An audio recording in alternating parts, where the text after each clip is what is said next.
In the 3rd century BC, our planet was mapped and accurately measured by a Greek scientist named Eratosthenes, who worked in Egypt.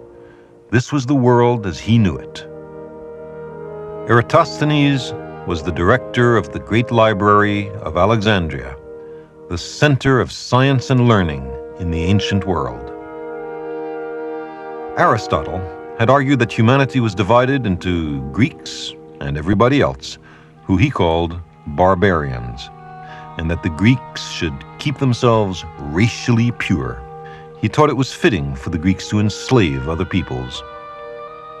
But Eratosthenes criticized Aristotle for his blind chauvinism. He believed there was good and bad in every nation. The Greek conquerors had invented a new god for the Egyptians, but he looked remarkably Greek. Alexander was portrayed as Pharaoh, in a gesture to the Egyptians, but in practice, the Greeks were confident of their superiority. The casual protests of the librarian hardly constituted a serious challenge to prevailing prejudices. Their world was as imperfect as our own, but the Ptolemies, the Greek kings of Egypt who followed Alexander, had at least this virtue. They supported the advancement of knowledge. Popular ideas about the nature of the cosmos were challenged, and some of them discarded. New ideas were proposed and found to be in better accord with the facts. There were imaginative proposals, vigorous debates, brilliant syntheses, and the resulting treasure of human knowledge was recorded and preserved for centuries on these shelves. Science came of age in this library.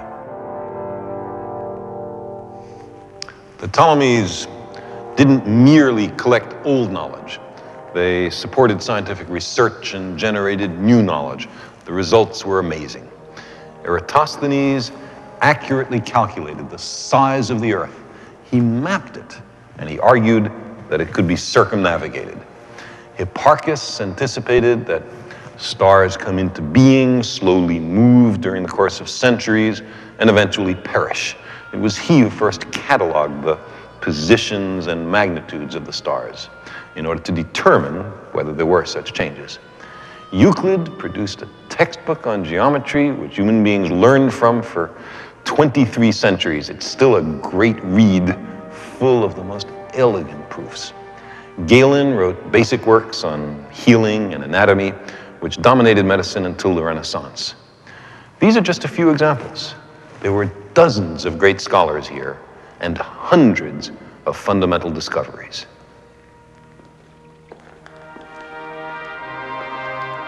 Some of those discoveries have a distinctly modern ring.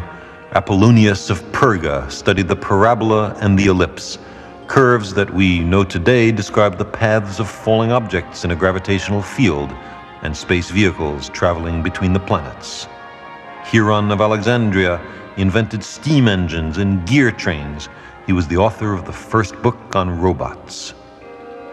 Imagine how different our world would be if those discoveries had been explained and used for the benefit of everyone, if the humane perspective of Eratosthenes had been widely adopted and applied.